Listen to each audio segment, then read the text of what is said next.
He washed his hands in front of an enraged crowd. But that decision changed the fate of the empire and his own forever. What happened to Pontius Pilate after that fateful trial? And why did the man who once ruled under the glory of Rome end his days in exile and disgrace? Pontius Pilate, the Roman governor most remembered for condemning a man considered holy, seemed to have it all: power, respect, and the backing of the empire. But what many don't know is that his story didn't end there. Behind the walls of power, Pilate fought political battles, faced uprisings, and made fatal mistakes that would turn him into a symbol of downfall and regret. Imagine being the most powerful figure in a province, capable of deciding life and death with a single gesture, and in an instant, losing everything. Pilate wasn't just a pawn in someone else's story. He was an ambitious, complex, and tragic man who faced the consequences of his choices. And if he could go back, would he have done something different? Why did Rome, which had raised him, also cast him into obscurity? What was the fatal mistake that sealed his fate? And perhaps most intriguingly, there are legends that his final days were marked by torment and madness. Is it true? In today's video, we'll follow the rise and fall of Pontius Pilate, from his peak as governor of Judea to the lonely path that led to his exile. We'll uncover the political backstory, the silent betrayals, and the dark secrets that led a Roman leader to fall from grace. A story of power, guilt, and a fate that Rome never forgave. If you're passionate about the great stories of the Roman Empire and want to understand how powerful men like Pilate were shaped and destroyed by history, like the video and subscribe to the channel. Together, let's unearth the mysteries and lessons of the past so they don't fall into oblivion.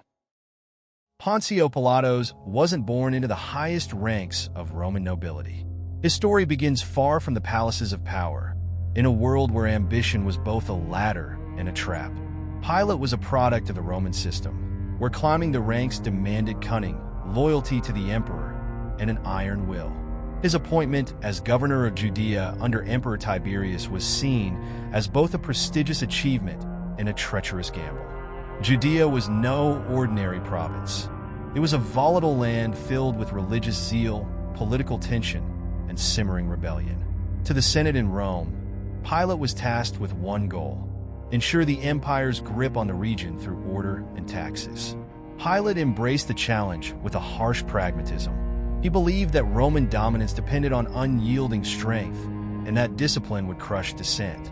His arrival in Judea reflected this mindset, as he brought with him banners and symbols of imperial authority into Jerusalem, something that outraged the local Jewish population. This wasn't merely a clash of power, but a cultural war that Pilate underestimated. He viewed the Jews' religious fervor as an obstacle to Roman law, never recognizing how deeply this resistance could undermine his control. Pilate's tenure had just begun, but cracks were already forming beneath his seemingly unshakable authority. From the outside, Pilate appeared to be a perfect Roman leader, calculated, firm, and loyal to his mission. Yet, his underestimation of Judea's complex landscape revealed a fatal flaw: his inability to balance power with understanding. The more Pilate imposed his rule, the more the tension in the province grew. What seemed like a clear path to maintaining order began spiraling into unpredictable chaos. The seeds of rebellion were planted, but it wasn't until one particular event, the trial of a man named Jesus, that Pilate's legacy would forever be marked by controversy. How did a single decision, seemingly made to preserve peace, lead to such devastating consequences? And why did Pilate, known for his authority, falter in the moment that mattered most? Pilate's rule was built on a careful balance of force and diplomacy, but this balance was constantly tested. Judea was a pressure cooker of competing forces: Roman demands for control, Jewish calls for autonomy, and Pilate's own need to appear unwavering in the eyes of Rome. His controversial decisions continued to stoke anger. For instance, when he seized funds from the temple treasury to finance an aqueduct, protests erupted in Jerusalem. Pilate's response was swift and brutal. His soldiers disguised themselves among the crowd and unleashed violence on the protesters. The aqueduct was built, but at the cost of growing resentment and whispers of Pilate's cruelty. While Pilate appeared confident, he was no fool.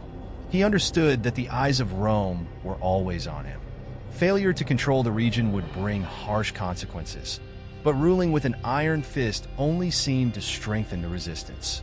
It was during this time that a figure emerged, one whose following spread like wildfire: Jesus of Nazareth.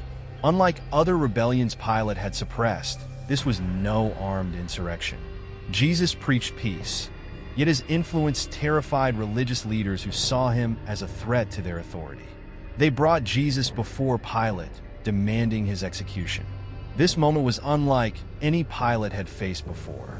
Here was a man who, by all accounts, had broken no Roman law, yet the crowd clamored for his crucifixion. Pilate found himself trapped. If he released Jesus, he risked inciting riots from the mob and accusations of weakness. If he condemned him, he would be sentencing an innocent man to die. Pilate's infamous act of washing his hands was a symbolic attempt to absolve himself of responsibility. But history would see it differently.